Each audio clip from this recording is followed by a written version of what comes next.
Hi, everybody. How's it going? Today, I'm going to be talking to you about a spiritual perspective on toxic relationships. On the 25th of February, Maddy's message was about the journey I'd been on, and it was about how we get ourselves into a position where we don't actually like ourselves very much, and we open ourselves up to lots of not very nice things coming into our life. Hi, Karina. Hi, Morris. How you going, Martha? Long time. Good to see you. Good to have you. Hi, Lindsay. Hi, Mary. I'm saying hi to everybody, but I just blessed. And let's just honor the fact that I'm coming to you into your front room from my front room or wherever you're sitting. I don't know. But welcome anyway to my special message just for you. Okay. So yesterday I was talking with Spirit and they said to me, listen, songs have always been important to people, and this is a song just for you, and I want you to use this as a starting point for your message on Sunday. And it's a song by Avicii, and it's called Wake Me Up.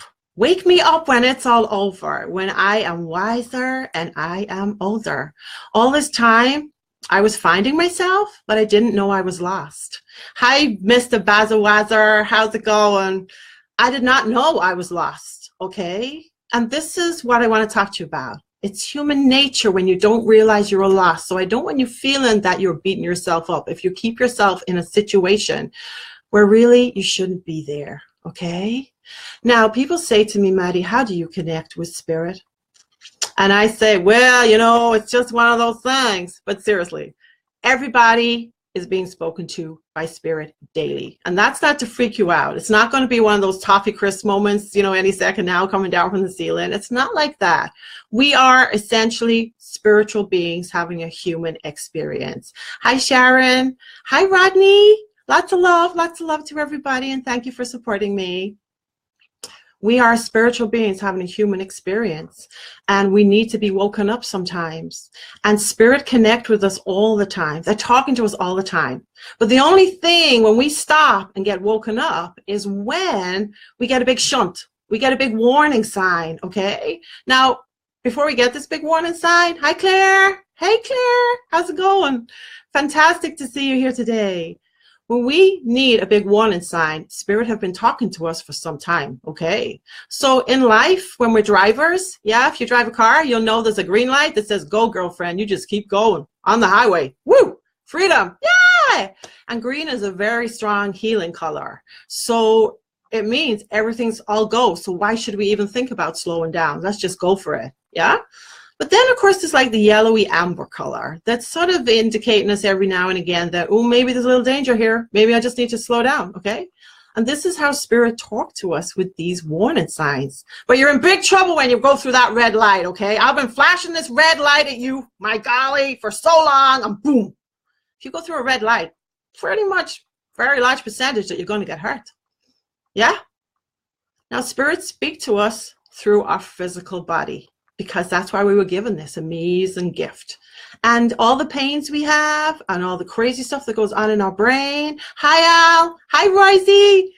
Those things are there for a reason, okay?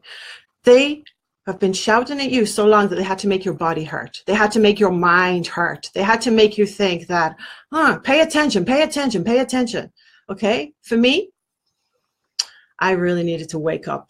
I had been given Crohn's disease. I still wasn't paying attention. Nope. I had my bowel removed. I still was not paying attention. Yeah, believe you me, the things we just choose to ignore when we are being given and guided from this pure, beautiful, divine love that everybody has an ability to tap into. Everybody is being spoken to. Okay, when was the last time you went, oh, that doesn't feel right? And I don't mean after you've had a biryani, you know what I'm saying, or a vindaloo. I'm talking about when you get a funny feeling in your gut and you go, oh, this doesn't feel right to me. Or when you walk into a room and you sense like, well, that person over there has got a few issues. They're a little bit angry. And you just know you walk into a situation, you think, oh, hello, what's going on here? They're all alarms. They're all little amazing triggers that we have inbuilt to communicate to us that we need to be on alert. Yeah, we need to pay attention. But the sad thing is, in this day and age, we've got so caught up in crazy fast lives that we're living, trying to keep up with people, trying to live up to expectations of people, trying to be things we're not, doing things we can't possibly do either. I mean, come on, we have 24 hours in a day and we live like we have, I'm not very good at math, but we live like we have hundreds of millions in a day. We try and squash things into tight little packages. And when you do that, things get broken, don't they? They do. Yes, they do. Thank you for all the love you're sending my way. Hello, Carol. Love to Wales. Lots to love in Wales. I hope you're safe with the snow. Hope it hasn't caused too much problems and everyone's okay out there. Hi, Island. Hi, Teresa. Sorry for sidetracking. All this love's just so beautiful. And thank you. Thank you so much for sticking with me and knowing that you had to be here today for some reason. And even if it's just to give this message or show somebody else this message, then that's fantastic too. It's all meant to be. Okay, so red lights. I went through red lights. Yes, I did, officer, a few times, and I'm talking metaphorically here. I got myself into such a state, I decided to go into a relationship with somebody who seemed on paper the perfect being, yeah? But you know why I let him into my life? Do you know why I let him, and I'm saying it as if it was his fault. Okay, so just follow me on this story. The reason, hi Mark, hi Sam. The reason I let him into my life was because I was damaged already. I had not worked on myself. I had not listened to any of those red lights before. So I was bait, just sitting there to be taken again and taken down. Okay. Hi Stephen, lots of love. So when we're in a situation where we attract these more negative people because our subconscious is sending out to the universe, I don't particularly like myself much, so just bring me any old rubbish that I deserve, because that's the message you're saying. That's the message you're saying, and that should be there, you know, big sign above your forehead. I'm nothing, and I believe I'm nothing. When we believe we're nothing and we're not enough, we go out seeking it. We want it even more. We crave for this. But this is the flesh talking. This is the part of you, the body bit, that wants to be noticed, that wants to be accepted, that would do anything just to keep the peace. Okay, now, when you start on a journey like that, it's self-destruct mode. You are dead. Your life purpose has died right inside of you. Everything and every decision you make is based around fear. And fear shrivels everything up, okay? Not very pretty. It makes you shoot for the what? What should I shoot for? Nothing. Because there's no point, because I'm not going to get it anyway. You know, people tell me I'm rubbish, so it must be rubbish. I hear it every day of my life, so it must be rubbish. Come on. I believe this stuff, right? And I can find reasons when I'm in that frame of mind, and we all can find reasons to prove that they're right. That what they say about me, that I'm rubbish, that I'm not worthy of love, that I'm not even a good person, I can find evidence to back it up. But that evidence, just so you know, is nonsense, absolute nonsense. So let's just evaluate what I've been talking about so far. Spirit connect with everybody on this earth. They use the body as a warning mechanism, okay?